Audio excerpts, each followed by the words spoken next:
belah tim. Ini sudah memasuki match point. Ingat, RRQ harus mendapatkan 1 poin karena kalau tidak, Aura akan menghempaskan mereka ke bottom klasemen. So, Apple Arena, pada tepuk tangannya. Let's go, go to the lead after. Kalau kita ngelihat dari indeks yang sempat ya kita saksikan tadi sebelum masuk ke dalam level of down Profesor KB. Ini untuk early game-nya berada di tangan dari Aura. Iya. Kelihatan mereka punya Matilda yang tentunya bisa kuat dari segi rotasi. Dan tentunya Yeskiel, apalagi sudah mempunyai IMU ya, bisa mengcopy beberapa sisi yang dimiliki oleh pemain-pemain RRQ, terutama lini depan. Dan tidak ada Purify lagi dari Aura. Mereka selalu berani ketika berhadapan dengan Minotaur dan Brusco.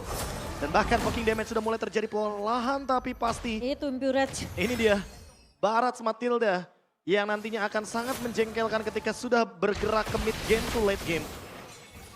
Dan posisi dari Yawi nggak akan berhenti bergerak tentunya. Setidaknya dia bakal coba untuk buka map, cari informasi terlebih dahulu. Sebenarnya kalau dilihat ya dengan draft komposisi yang dibawakan sama Aura kali ini sama seperti di game pertama di mana Yeskiel ngebawa Novaria kan. Ya. Berbedanya mungkin Matilda di tangan dari seorang Yawi. Dan jarak mungkin yang Dan menjadi pembeda. jarak juga, betul. Yeskiel kali ini harus lebih memperhatikan jaraknya. Karena kalau misalkan dia berada dalam kondisi yang bisa ditangkap oleh Brusco, ini bakal menjadi sebuah ancaman juga bagi lini belakang Aura. Tapi kalau kita lihat sebentar lagi akan ada perebutan ke arah Turtle di arah bottom lane. Mereka udah mulai harus setup terlebih dahulu sih Profesor. Dan bahkan lihat Gugu di depan sana. Dia nggak harus terlalu takut kalau ada poking yang terjadi. Karena mereka bawa Matilda. Ada Matilda? Mereka bawa Matilda. Jadi mereka bakal lebih siap untuk setup yang terjadi di arah bottom lane. Informasi bahkan telah didapatkan dari sisi mid lane untuk dengan clear minion yang sangat cepat. Tapi yang pasti di sini kondisinya Okta dan juga Yeskiel akan sama-sama berada di level 4. Ya, dan sekarang trio mid yang tadi sempat kita bicarakan Profesor KB udah mulai kelihatan pergerakan dari Irat bersama dengan Brusco dan juga Okta. Aran akan coba untuk melakukan zoning out. Team fight akan full terjadi. Tapi nampaknya RRQ Hoshi kali ini mereka tercounter dengan adanya IMU. Berhasil mendapatkan satu dapat Irat yang tenggelam di depan sana. Terus buat didapatkan oleh para pasukan dari tim Aura. IMU yang sudah kita bahas bersama dengan Profesor KB pun terjadi sebagai initiate awal oleh seorang Yeskiel. Itu mungkin Barat yang mau kita lihat waktu di game pertama ya Profesor KB. Iya, dengan adanya utility dari satu Guided Wing.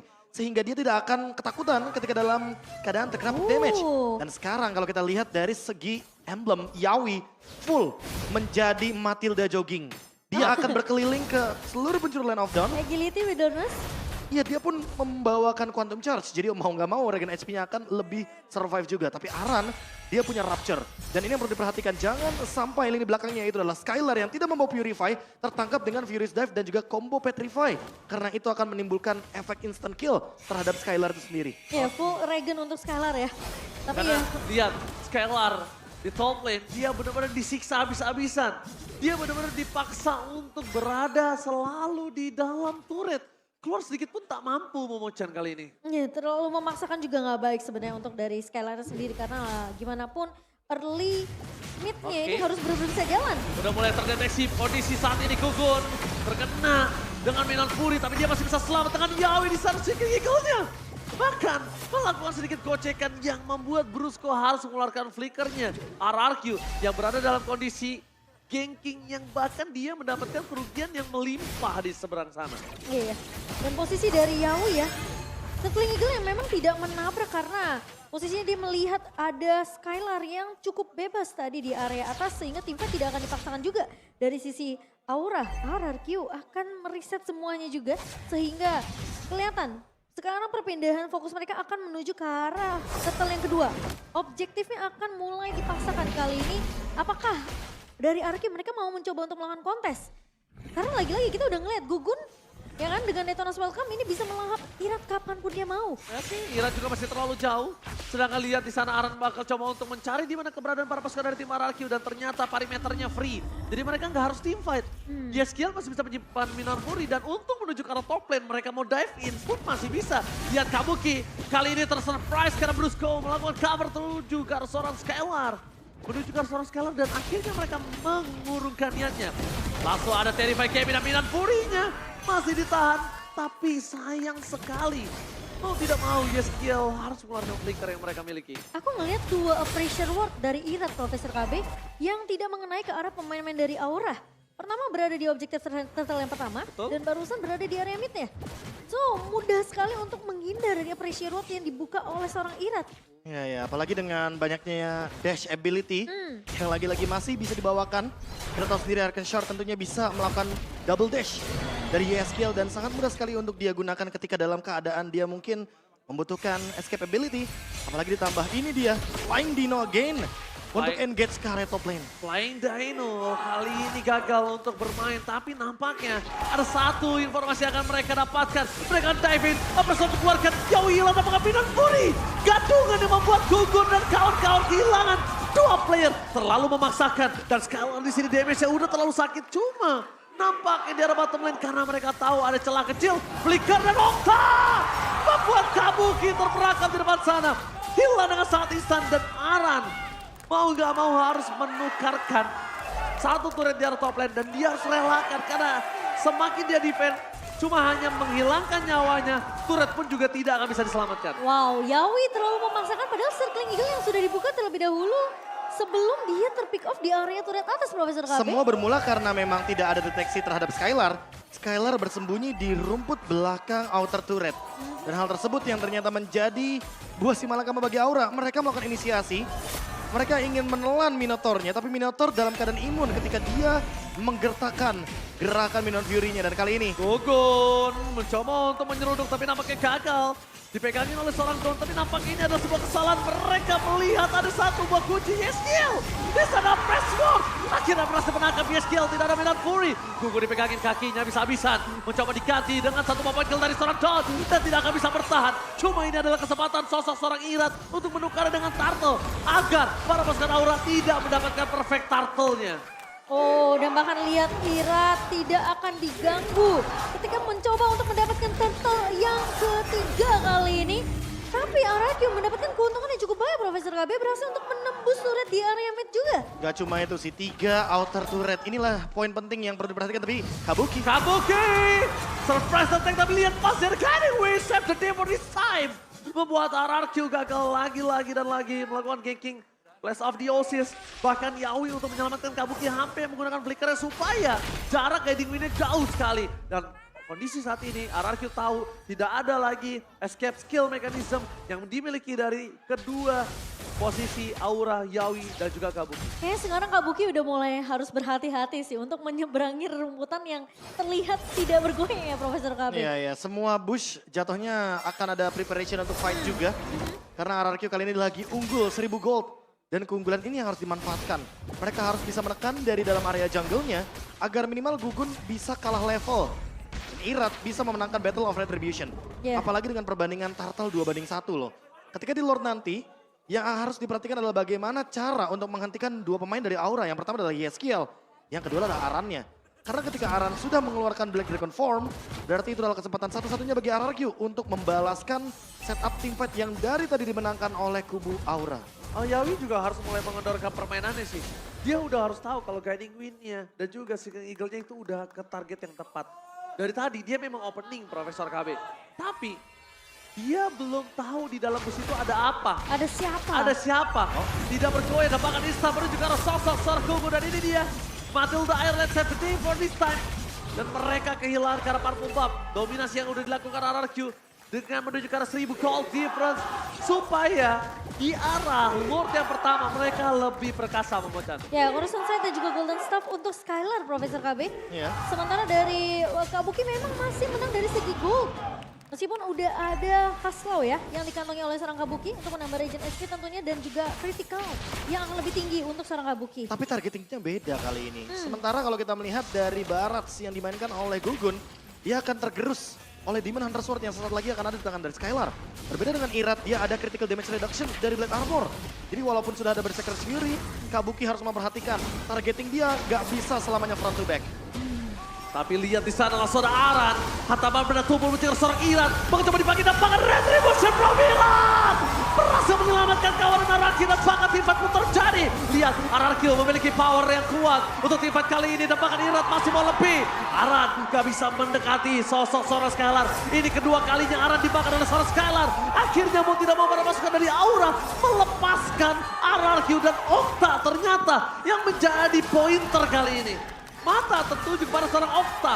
Dan Okta yang membubarkan pasukan Aura dengan Eternal Guard-nya. Lagi-lagi efek knock off Eternal Guard yang membubarkan setup dari Aura kali ini. Sementara Yawi menggunakan Guiding Wind memang menyelamatkan hidup dari seorang Gugun yang hampir aja terpick off oleh seorang Irat. Ya, tapi passive stack-nya dari Barat tidak begitu aktif sepertinya sekarang. Dan mau nggak mau harus mengumpulkan stack sampai dengan minimal stack-nya 10. RRQ dalam keadaan yang unggul. Kali ini goldnya benar-benar sangat jauh tergerus. Dan ini bisa di end game lebih cepat. Karena memang perbandingan secara komposisi hero-nya membuat Kari seolah terlalu dini untuk mencapai power spec seperti ini. Udah punya Demon Hunter Sword, Golden Staff, Corrosion Sight, permainan front to back. Dan siapapun targetnya pasti akan sangat mudah sekali untuk di meltdown oleh Kari Skylar. Ini Kari yang prematur, bahkan dia udah menuju ke arah Wind of Nature. Di arah top lane sana mereka akan coba masa teamfight kembali terjadi. Tapi bisa dikeluarkan, apakah Eternal Guard kembali menjadi sebuah jawaban dibalaskan dengan 2 Eternal Guard. Tapi free hit dari arah belakang Kabuki mencoba untuk menyelesaikan para Brusco. Dan bahkan Ira tampaknya press swordnya gak berhasil melakukan apapun.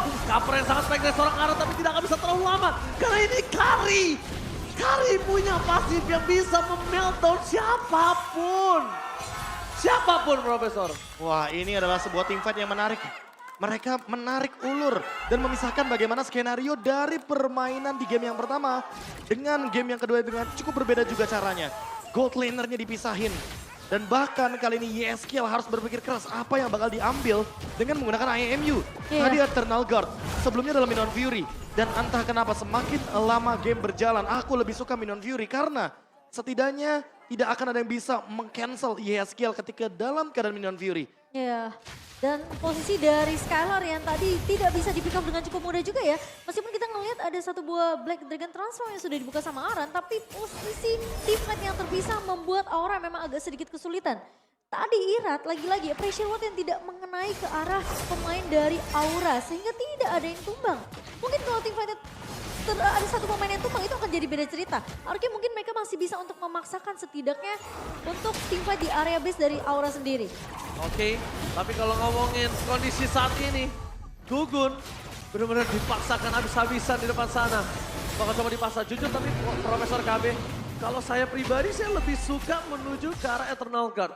Karena kalau YSKL pakai Minion Fury, dia tetap harus memberikan badannya. Sedangkan kondisi saat ini adalah, the best thing yang bisa dilakukan YSKL dengan Eternal Guard dari Okta adalah meng-counter attack setup yang dilakukan oleh RRQ. Itu karena dalam keadaan lose condition. Yes. Dan mau nggak mau diambil karena bermain dengan jarak. Awal lagi sekarang, mau tidak mau setup Lordnya akan dipegang penuh oleh RRQ Hoshi. Dalam keadaan Brusco-nya ready untuk ultimate dan flicker. Oke, teamfight akan coba terjadi di depan sana. Aran memilih untuk mundur. Lihat, para pasukan dari tim RRQ mereka telah menguasai hingga 100% Pit Lordnya. Tapi teamfight akan coba terjadi. Langsung ada Minion Fury dari Brusco. Dua teamfight yang berbeda, tapi bahkan Gugun hilang. Gugun termakan oleh sosok seorang Don yang memegangin kakinya dengan sangat baik. Sedangkan Skylar tidak ada yang bisa menyentuhnya. Flicker from Skylar. Berhasil mendapatkan satu poin kill dan mereka kehilangan 4 pemainnya. Tersisa Aran, tapi base di arah top lane udah tidak ada. Minion tetap bergerak, apakah endgame akan terjadi? Ini bencana. Lihat Skylar, langsung coba untuk fokus ke seorang Aran. Dipaksa oleh Don. Tapi ketika tidak ada minion, mereka harus bersabar menunggu di arah mid lane terlebih dahulu. RRQ akan coba memaksa mendapatkan satu base turret. Tapi sementara lagi Gugun akan kembali ke dalam line of dawn. Tapi setidaknya ompong base yang dimiliki oleh tim Aura. Wah, tidak mau terlalu memaksakan untuk melakukan endgame ke area base dari Aura. RRQ mereka menarik mundur karena mereka tahu pemain-pemain dari Aura sudah mulai kembali respawn. Dan lagi-lagi teamfight yang terpecah belah Profesor KB. Ya, emang ini lebih bijak sulit juga banget sih. buat Aura. Lebih bijak juga untuk mengambil satu base turret dibandingkan secara paksa untuk mendapatkan Lord tanpa adanya pertukaran dari segi turretnya. Oh, mau di kontes kah? Oh. Nah, kalau misalkan dalam posisi ini kayak gini, terlalu berisiko untuk dikontes. Kayaknya mungkin menunggu untuk melakukan defense terlebih dahulu. Daripada teamfight-nya nanti bakal bener-bener seperti di teamfight yang sebelumnya, Momochan. Iya, sembari menunggu ya kira-kira Gugun, apakah Detonans Welcome yang dimilikinya ini bakal bisa untuk melangkah ke arah Irat? Karena ingat, Skylar dari tadi tuh positioningnya bener-bener free banget Profesor KB. Dan masalah utamanya karena mungkin Yeskiel Kabuki nggak ready dengan Flicker. Sementara Okta dan Brusco itu bisa menggunakan minion Fury combo Flicker. Jadi kayak secara utility RRQ lebih siap untuk teamfight Lord kali ini. Iya, dan Yawi dipakai untuk escape mechanism aja sebenarnya. Itu boost yang selalu membuat para pasukan Aura sekarat. Dan lihat di depan sana, Retribution from Virat berhasil mendapatkan satu ball. Aran memilih untuk mundur karena damage dari seorang Skylar free hitter pelana Brusco berhasil menghentikan sedikit pergerakan para pasukan dari tim Aura. Lihat di belakang sana, ada Don yang memegangin para pasukan dari tim Aura. Dan bahkan mereka kehilangan 4 pemainnya. Looking for wipeout, dan bahkan wipeout. Ini bencana, match point, dan RRQ menolak dipulangkan dengan 2-0 dan memaksa ke game yang ketiga. RRQ berhasil memperpanjang nafas mereka di match yang kedua.